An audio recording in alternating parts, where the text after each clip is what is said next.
So here are the simple ingredients for my 3-bean chili. I've got some 97.3 ground beef. Why? Because these little mini pork chunks, I'm going to show you how I chop them up even smaller, and we will go ahead and replace beef with that. There's plenty of fat in that, so we don't need that much fat in the ground beef. I also call it a 3-bean chili because I've got chili tomatoes, I've got diced tomatoes, chili beans, black beans, and pinto beans. And I love to throw my extra freshness in there with an onion, some garlic, probably 3 or 4 cloves of garlic, 3 Roma tomatoes. It just adds freshness. Cilantro, got cilantro. So these are the ingredients that we have for our 3-bean chili. Okay, I'm back.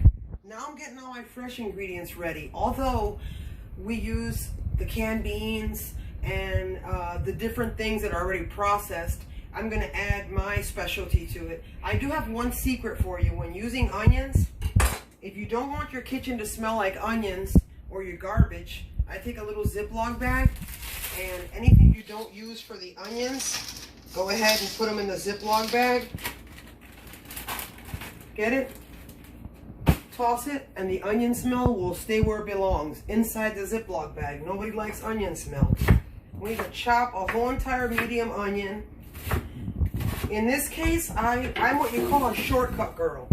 I've got my little machine here that is going to chop my onions. Give me 1 second. I'm going to go ahead and throw them in there. So although I have canned tomatoes, guess what? Although I have canned tomatoes, I want this to taste as homemade as possible. And what I did is I bought 3 Roma tomatoes to add to my actual tomatoes that are in a can. All that creates freshness. Now, check this out. Ooh, it's loud. Ooh.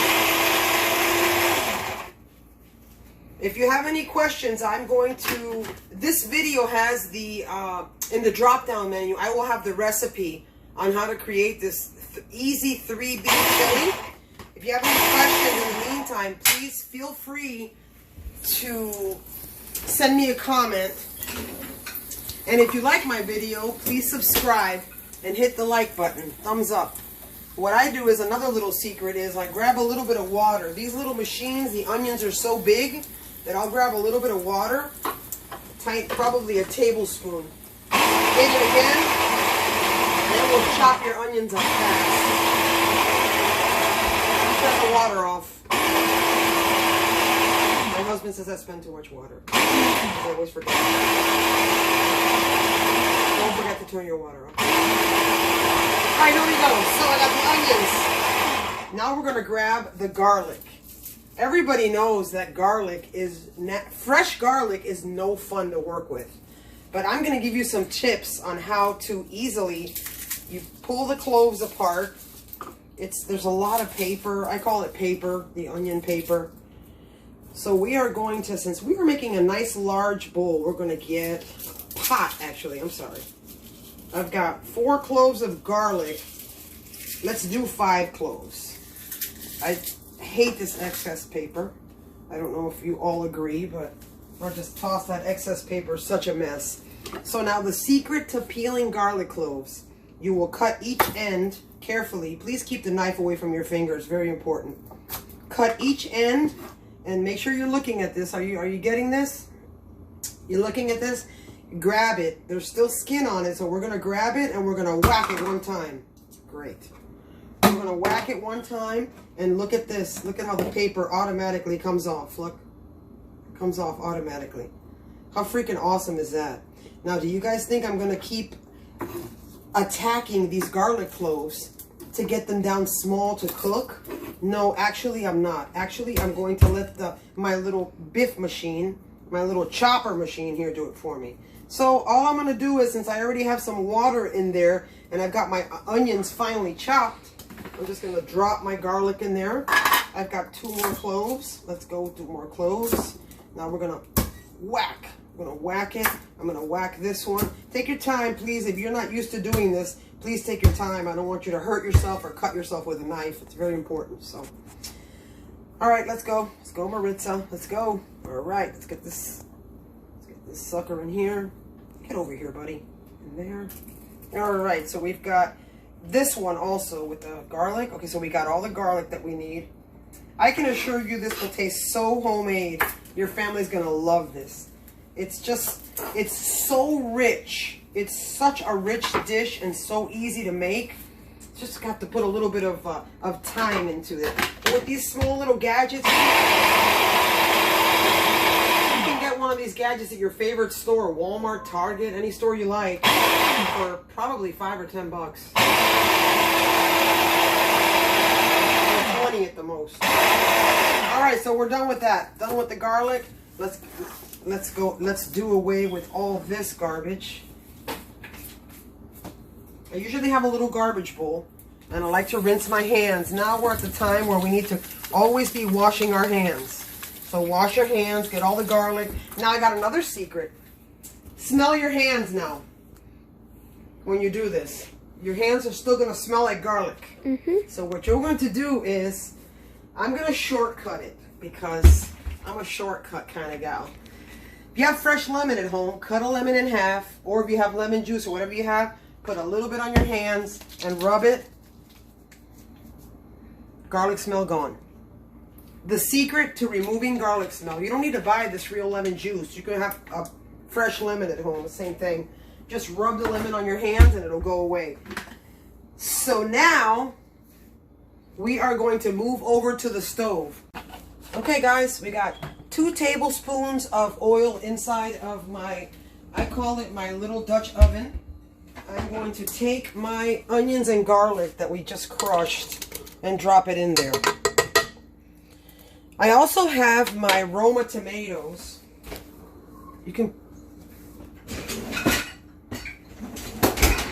I also have my Roma tomatoes, which I had mentioned earlier. That the only reason why I'm not going to put them in the pan right this second is because I would like for my onions to become translucent. And of course my garlic will not burn because there's some water in here. Now, how do you make your onions translucent? It's very important to remember that you will always need a pinch of salt for your in order for your onions to become translucent. So we're going to put a pinch of salt and we're going to saute that. Why am I not putting the Roma tomatoes in yet? Because the tomatoes are water-based and all it's going to do is boil my onions. So let's get cooking.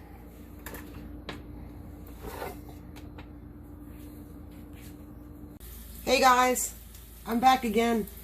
I forgot to also include half a fresh green pepper in my onion mix with a little bit of garlic, fresh garlic, and I also chopped up about half a cup of cilantro, which I have some cilantro left over that I'm going to use to garnish. So now we're going to put the important ingredients in here. I eyeball everything because most of you that do know me know that cooking is a passion that I have. It's not my career, but it is my passion. Alright, let's move this little baby up a little bit here. You see me better? Okay. Now I'm going to grab salt. We're going to grab 1 tablespoon of salt. 1 tablespoon of salt. We're going to grab a tablespoon of pepper. We're making half a tablespoon of pepper is what we're going to grab. We're going to grab, we can use a tablespoon of paprika. This is paprika. You can use sweet, you can use smoked, whatever you have in your cupboard is fine. This is the secret to chili is all the spices that we use. So now I have fresh garlic in here, right? So I'm going to put a little bit of garlic powder because what happens with that is that when you use garlic powder and you have fresh garlic in your pot, it enhances the flavor of the garlic. So we're going to do half a teaspoon of that. Onion as well, half a teaspoon of that. Now we're coming to the fun stuff. Now, for those of you that like, I'm going to add a little bit of oregano, about half a tablespoon of oregano. And of course we have to, I'm Cuban, so I always have cumin. Cumin is like a big deal in Cuban cuisine, so I'm going to add a tablespoon of cumin. The reason why I'm adding a tablespoon is because always remember, guys, cumin and pork are a match made in heaven. With pork, you need to use cumin when you cook. So we're going to do that. We're going to use cumin. Now I'm going to get a little bit of, let's see. Let's use cayenne. I'm going to use some cayenne. You can go a little bit shy on the cayenne depending on how spicy you like it. I like it. My husband likes it spicy, so I'll do like half a tablespoon, yeah. Half a tablespoon. Now we need to get the important thing, which is the chili powder. Let's see. I have all my ingredients up here. All my spices.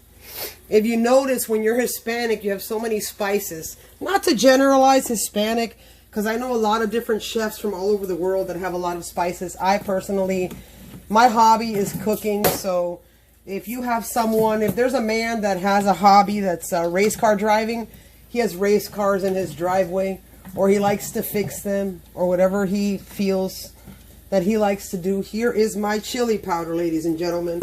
So we're going to go good on the chili powder. We're going to do 1, and we're going to do, oh, I get so sniffly when I use these spices. 2, whoo, makes me sneeze. Try to stay away from them. So now I'm going to add a little bit of I'm going to use a teaspoon of celery salt. Celery salt's incredible. And my secret ingredient always for everything I make is chicken base. Chicken base. Anything I make, Cuban rice and beans, we'll do a tablespoon of this. The reason why I'm doing this is we will add a little bit more salt later, is because remember we have a lot of ingredients going into this pot. So we have 2 pounds of meat. We have our ground beef.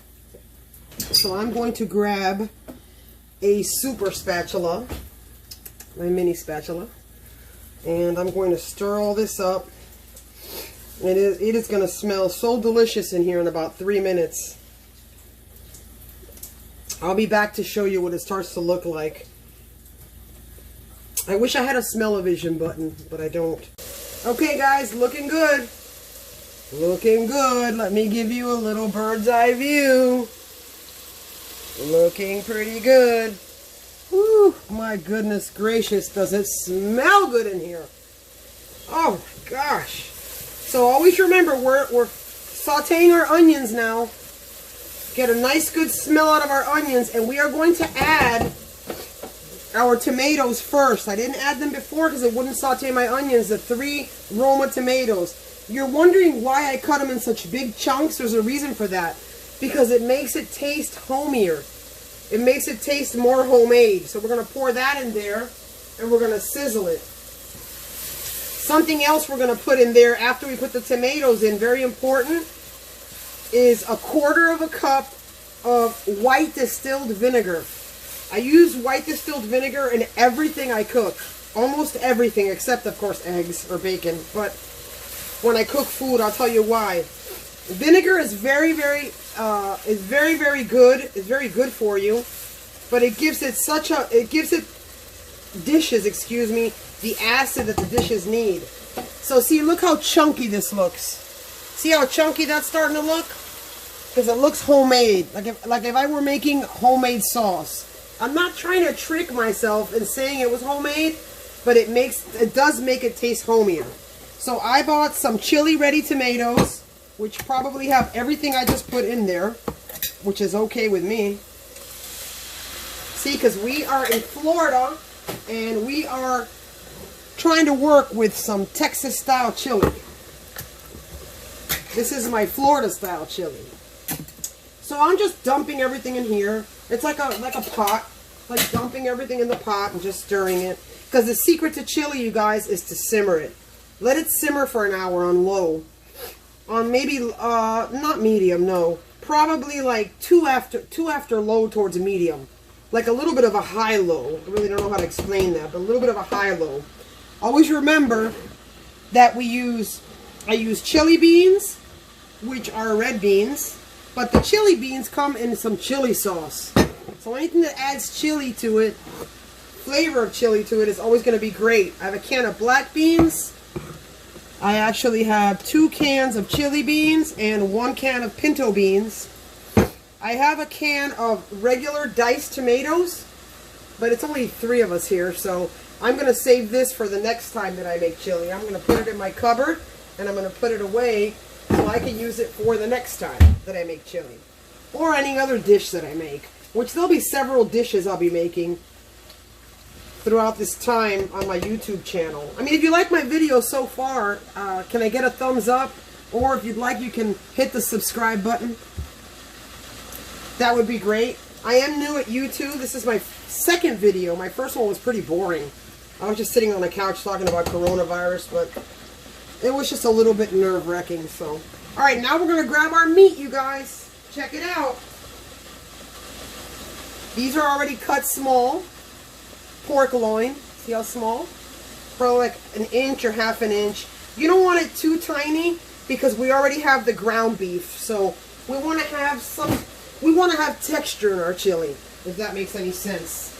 Now I'm coming with my ground beef. Oh, my husband's going to be so happy when he comes home. So we're going to make this chili, and I am going to serve this chili, believe it or not. I'm going to show you how to make homemade corn tortilla chips.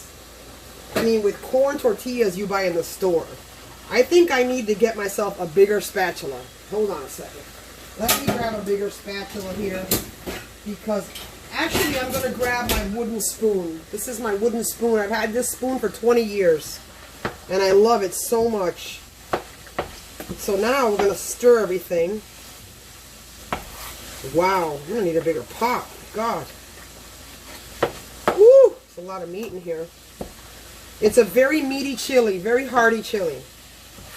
You know, we haven't even put the beans in yet, and this is ridiculous how busy this is. That's okay, though. Let's grab our vinegar. Let me grab my vinegar. See, I told you I use vinegar for everything. Look at the size of this gallon. It's just white distilled vinegar.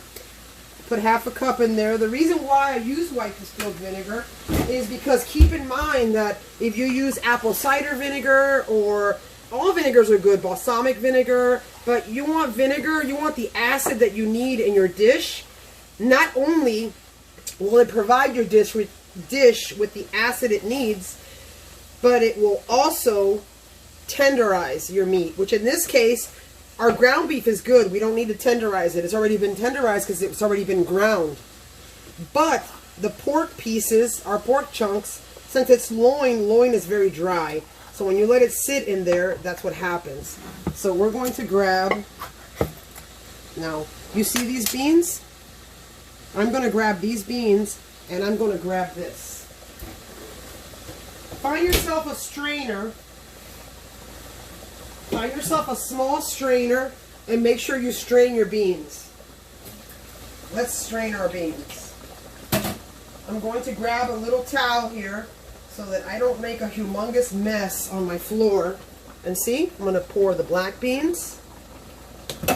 Now we are going to open our pinto beans. I mean, come on guys. You can't have chili without pinto beans. I mean, I'm telling you, you can't. So. The pinto beans are a little bit thicker, so the pinto beans, I'm going to rinse them real quick. I'm away from my camera because I'm just rinsing these real quick.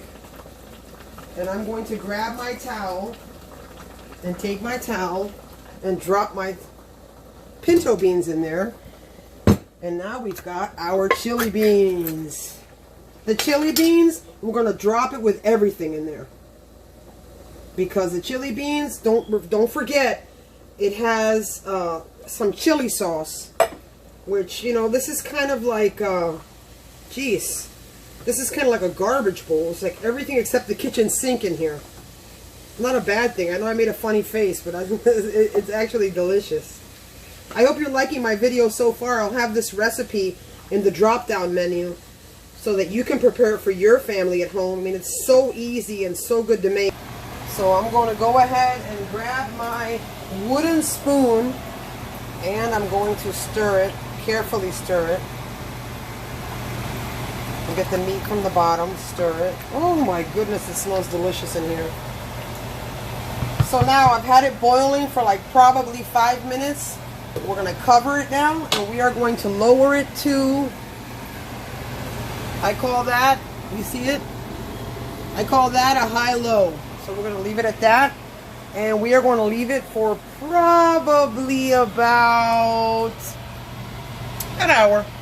So I'll be back shortly to show you how we're going to make those homemade tortilla chips, which we can keep them on the stove and the chili can still continue to cook, because nobody eats chips right out of the hot grease like when you make fried plantains or certain other things that you fry. Chips are come in a bag, so they're not hot. So I will be back. Hey guys, I'm back. Just for a second, I wanted to show you guys how incredible this is starting to look. It's already boiling. I stirred it. Let's see something here. Let's stir it. Let's get the meat from the bottom. Carefully stir it, please. It's very hot. Oh my goodness gracious me. Does that smell delicious? And keep in mind too that there are no bad carbs in chili. I mean, chili is good for you, for those of you that are watching your carbs. So we're going to lower it right there. It's called a high-low is what I call that. So we're going to let this baby simmer for about an hour, and I will be back. I will definitely be back with our homemade fried tortilla chips. I'm back. Okay, now get my tortillas. Cut your tortillas in 4 pieces like this to make chips. Drop it in the hot oil. It moves fast, so what you need to do is you have to flip them fast because they'll burn fast. Very, very simple. Just buy your normal packaged tortillas. Cut them in quarters. And we'll put them in the fryer. And we've got to keep flipping them because they will cook fast. You can grab your, if you have a baking sheet, with a rack, what I do is I put napkins under it. This is my baking sheet. I put napkins under it, so I just drop them on there so it will just get all the fat off.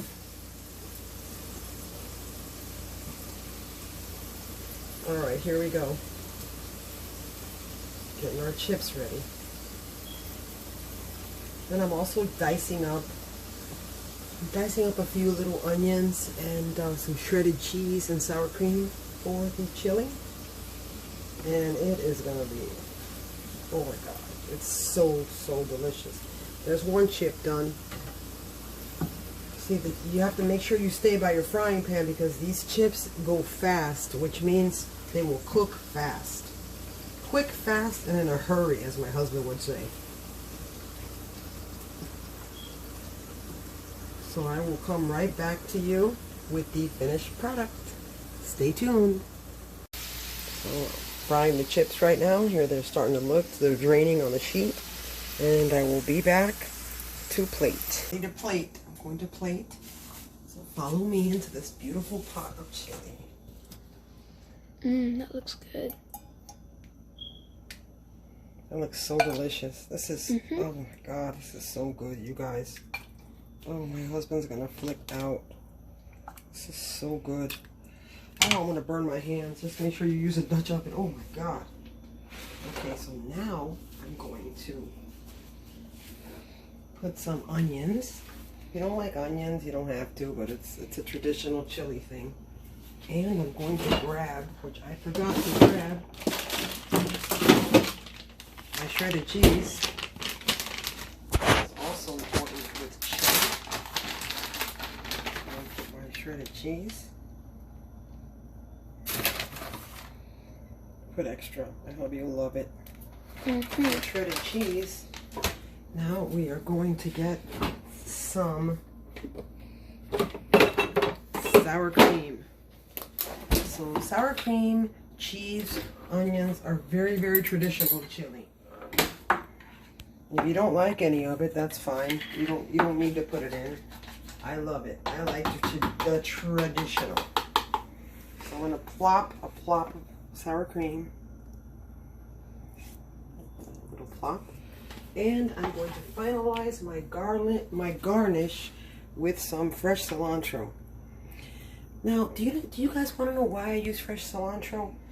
Because when you're making a homemade dish, especially if it's hearty, there's nothing better for it.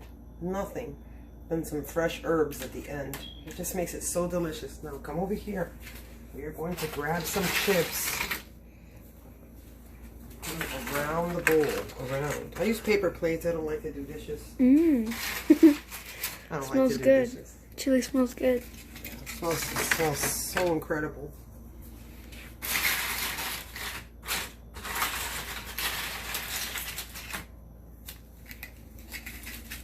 So I'm going to load it up. I'm going to load it up. Everybody's going to love this, and so is my son. Mm-hmm. We're going to load it up. Wait a second. And there you have it, guys. My 3-bean chili. Okay, guys, so there you have it. My 3-bean chili. Yes, I did have some shortcuts. And yes, I also added fresh ingredients to make it taste homier. This is so, so delicious. I wish you could smell and taste this right now. I used corn tortilla chips that I made. As you can see here on the plate, I made corn tortilla chips, which is a difference than I would normally make cornbread or anything else traditional with chili. So I decided to do that to have a little different take on it. So don't forget, at the bottom of your screen, you will see the recipe for this 3-bean chili. And if you like my video, thumbs up, and please subscribe. And I look forward to doing much more videos for you on different types of cooking.